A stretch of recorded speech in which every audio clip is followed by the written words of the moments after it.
reaktsioon, selle nitroühendi liitumine siia aldehüüdile ja nüüd sisemolekulaarne O-alkyleerimine. Ja tekib meil isoksasool-N-oksiid. Siin on ta, jah. Tekib isoksasool-N-oksiid, mis pealtnäha näeb välja isoksasoolidiin, vabandust. Kas need klassid püsib? Jah, niisugused asjad on püsivad. Mis pealtnäha näeb välja, pole nagu revolutsioon, aga hiljem selgub, et ta on väga väärtuslik ühe. Ja täpselt sama skeletini, välja arvatud siis see, et siin on täiendav asendaja, sai ta või jõudis ta kasutades asümmeetrilist epoksüdeerimist. Asümmeetrilist epoksüdeerimist, see epoksiid jälle Henry reaktsiooni ja seejärel siis sisemolekulaarselt toimus selle epoksidi avamine ja tekkis samasugune isoksasool N-oksiid, isoksasoolidiin N-oksiid, ma ei tea võtta. Nii, et need ühendid, mis näevad päris koledad välja, tegelikult kasutati ära siis erinevate bioloogiliselt tähtsate ühendite sünteesiks. Alfa-aminohaped, polühüdroksüleeritud alfa-aminohaped, aminosuhkrud ja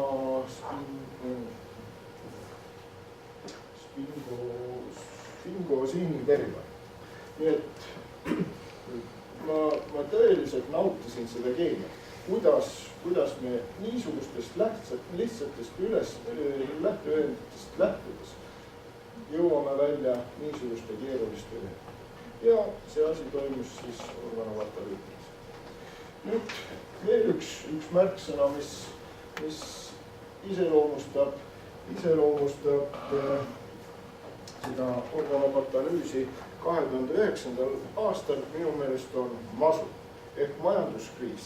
Nii nagu majanduseski proovitakse väga ökonoomselt läbi saada, nii ka selles organokatalüüsis otsitakse mingisuguseid uusi võimalusi. Kuna need katalüüsi enda võimalused, ma ei ütle, et nad on ammendunud, vaid nad on väga hästi läbi uuritud, siis otsitakse uusi võimalusi ja üks uutest võimalustest on siis need Mann-Bott reaktsioon, kus pärast organokatalüütilist reaktsiooni, milleks meil on siin Oxo-Michaeli reaktsioon, tekib produkt, kas siis taandatakse või viiakse läbi nukleofiilne liitumine. Mõlemal juhul me saame 1,3-dioonid ja need 1,3-dioonid on jälle siis pööratud või nendest on sünteesitud bioloogiliselt aktiivselt ühend. Et me kogu aeg peetakse silmas seda eesmärki, milleks seda asja teha, kuidas seda produkti, seda lihtsat produkti, mis tekib, väärtustada. See ei ole, selles mõttes see ei ole plagiaat, et näete, too artikkel ilmub, tal veel lehekülje numbreid küljes ei ole, ma refereerisin seda artiklit ja ta on praegu trükkimisel, nii et siin ei ole tegemist ideede valgusega, vaid viitega trükis olevale tööle. Veel üks selle produkti väärtustamise meetod on see, et kui me siin oleme teinekord hädas, et meil tekivad ebastabiilsed produktid, siis need ebastabiilsed produktid, see on Macmillani töö, kus ta on sellest ebastabiilsetest produktidest välja töötanud terve teooria. Ta ütleb seda, et see on siis linchpin.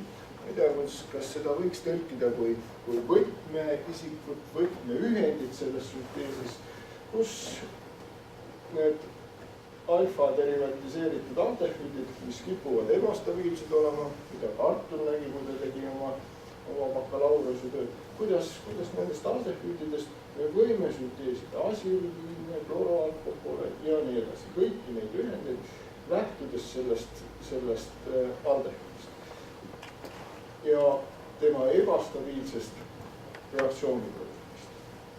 Ja see on jälle nii ilus töö, kus siis organokatalüütidel kõigepealt aldehüüde kloreeritakse, kus halogeeniallikas on siis kas natriumkloriid, liitiumkloriid, toimub siis see SOMO katalüüs, kus meil on juures oksüdeerija, selleks oksüdeerijaks on tseerium ammooniumnitraat tavaliselt või on kasutatud naatrium persulfaati ja vasktrifraadi mahtudes.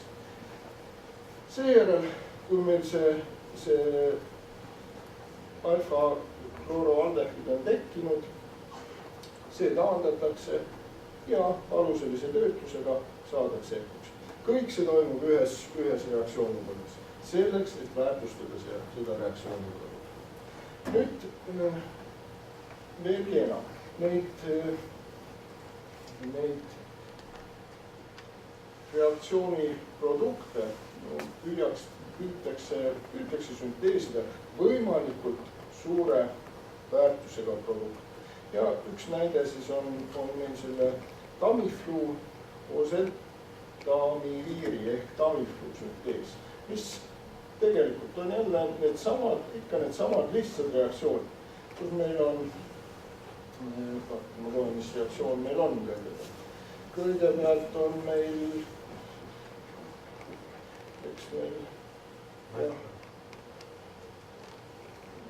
kõigepealt siia poole vaatama, mis juhtub. Kõigepealt peab olema meil Maikli reaktsioon. Maikli reaktsioon, selle aldehüüdi hakkab siia, Maikli reaktsioon, edasi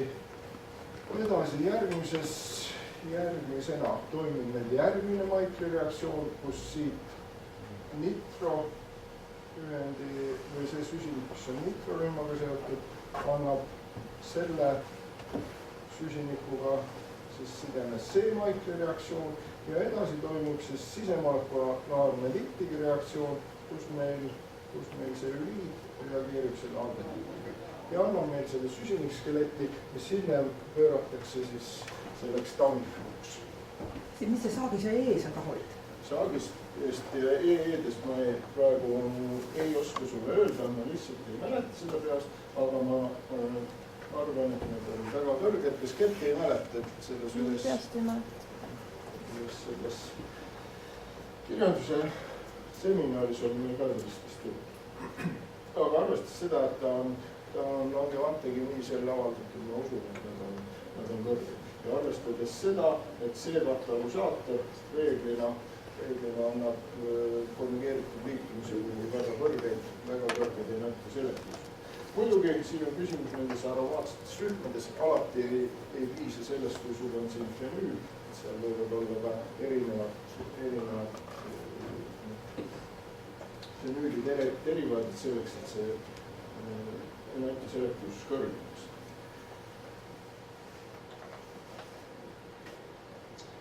Veel üks organokatalüüsi väärtustamise võimalus on kasutada siis korraga mitut katalüsaatorit.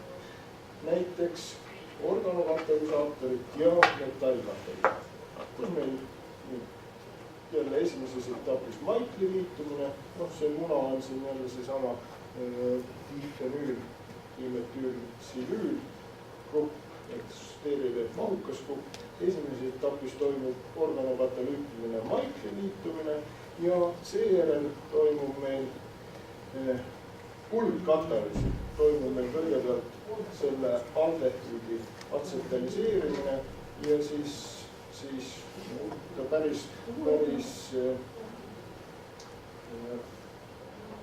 kullaenol või kulla alkoholaat ta ei ole, aga igatahes üks nendest oodest kuld komplekseerub ka selle kolmiksidemega, aktiveerib selle ja toimub meil tsükliseerimine. Selle artikli autor muide on Aleksakis, ma mõtleb ka edasi.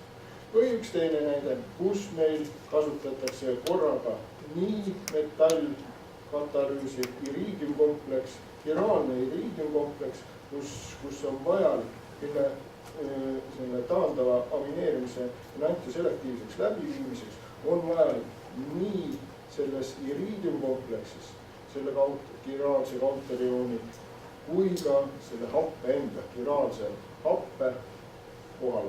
Mõlemad katalüsaatorid on vaja.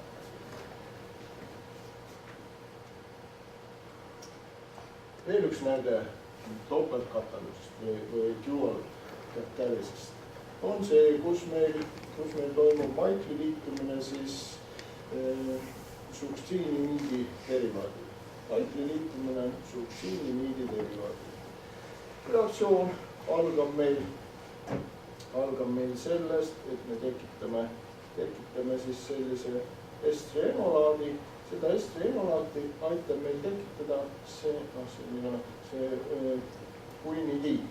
guinidiin.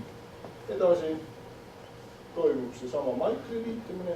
Selle maikli liitumise juures on meil tähtis see, et see suktsiinimiid saab aktiveeritud selle guinidiini OH-i poolt. Nii et meil on ühel juhul me aktiveerime selle NH-i kaudu, aktiveerime nukleofiili ja edasi selles samas molekulis oleva hüdroksüülrühma kaudu, selle vesiniksideme kaudu me aktiveerime seda elektrofiili. Reaktsioon on nagu ta ikka, et see on klassikaline, aga ühes samas molekulis täpselt toimub nii nukleofiili aktiveerimine, selle tertsiaarse amiini, kui ka elektrofiili aktiveerimine selle vesiniksideme kaudu. Ja ma arvan, et viimane näide on siis dual catalysist sellest, kus meil on väga keeruline katalüütiline süsteem, kus leiti on vajalik siis nii selle guinidiini derivaadi kui ka pinooli juuresolek selleks, et meil toimuks siis niisugune allüüra-leerimine. Natuke vaatan siit poolt, siis on rohkem ruumi, mis meil toimub. Mis meil toimub? Meil toimub siin selle kaksiksideme allüülasendisse, siis see põhimõtteliselt on meil välja nagu maikil. See atakeerib meil siia esialgu ja aluse toimel deprotoneeritakse, see asendnukleofiilse tsepter on meil siin, toimub meil uus maikkel ja toimub tsükliseerimine. Aga selle asja läbiviimiseks siis veel kord, et meil on vajalik mõlema katalüsaatori juures. See nüüd pika juttu kokkuvõtteks. Tahame siis jõuda selleni, et probleem on efektiivsuses. See on üks küsimus, millele me praegu vastust otsime. Organokatalüüsi efektiivsus. Kuidas me saame organokatalüüsi efektiivsust? Ja üks võimalus on selle produkti väärtustamine siis bioloogiliselt aktiivsete ühendite näol, ja seesama tsüklopentanooni derivaat, mida me selle aldooli või selle maikli ja alkyleerimise tulemusena saame, niisugune ühend on kirjeldatud. Kui me mõtleme selle R-i peale, kui see R oleks OH või reaktsioonis peab ta olema krokitud hüdroksüülrühm. Kui me mõtleme selle peale, missuguste ühenditele me siit välja jõuame. Siin on meil tegemist siis beta-karbonüül ühendiga, me saame seda dekarboksüleerida ja tegelikult me jõuame välja nende samade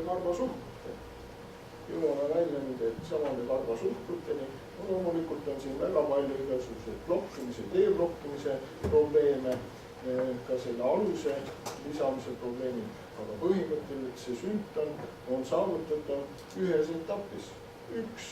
Üks etapp ja selle ühendi enantiomeelne puhtus oli üle 90%.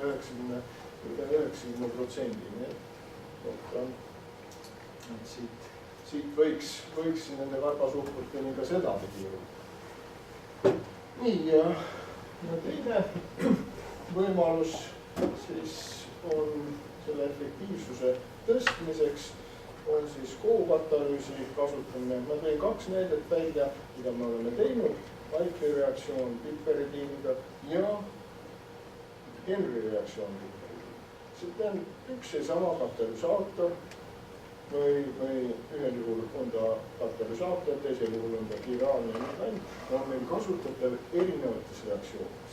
Nüüd kombineerides seda metallkatalüütilist ja seda organokatalüütilist reaktsiooni on meil, ütleme, et meil on teoreetilised võimalused. Praktikast ma ei räägi, Artur on teinud, Artur on peaaegu kõiki asju teinud. Artur on midagi teinud, need katsed olid esialgu veel vähe edukad. Aga, et me jätkame tööd selles katalüüsi suunas, lauldes koos katalüüs, katalüüs. Tänan. Mul on selline küsimus selle terminoloogia kohta, et vanasti oli metallorgaaniline katalüüs, kas nüüd on orgaanometalliline või? Organo läheb ettepoole metalli või? Kindlasti mitte. Seal oli, sul on seal ju, kus on kokku pandud siis metall ja organokatalüüs. No see iriidiumiga näide näiteks on lihtsalt lisand. Läksid mööda juba? Ei, sina ei kasutanud selle. Ei, ma lihtsalt küsin, et vanasti, ma ei tea, vanasti oli metallorganic chemistry oli väga selline laialt levinud. No kus on metallorgaanilisele kompleksile lisati mingeid lisandeid, pandi juurde, et aktiveerida, saada paremat tulemust ja nüüd on siis organometall katalüüs võib küll kokku minna. Siin ongi need, siin on mõlemad vajalik. See on organokatalüsaator ja see on metallikompleks. No aga nad on ühes reaktsioonis ja vanasti olid need metallorgaanilistel reaktsioonid, katalüsaatoritel oli igasuguseid additiive, no lisaaineid, mis aitasid seda reaktsiooni nii-öelda, mis olid tavaliselt orgaanilised. Et kas nüüd see mõiste muutub, mis sa arvad? Seoses moega. Sest nüüd on see põhineb sellele, et seda reaktsioonimehhanismi nagu lihtsalt see põhineb, et reaktsioonimehhanism on sellel baseeruv organokatalüüsil. On nii? Jah, tähendab selle taandava alkyleerimise juures on tähtis meil see raudteer või see vastasjoon. See on tähtis.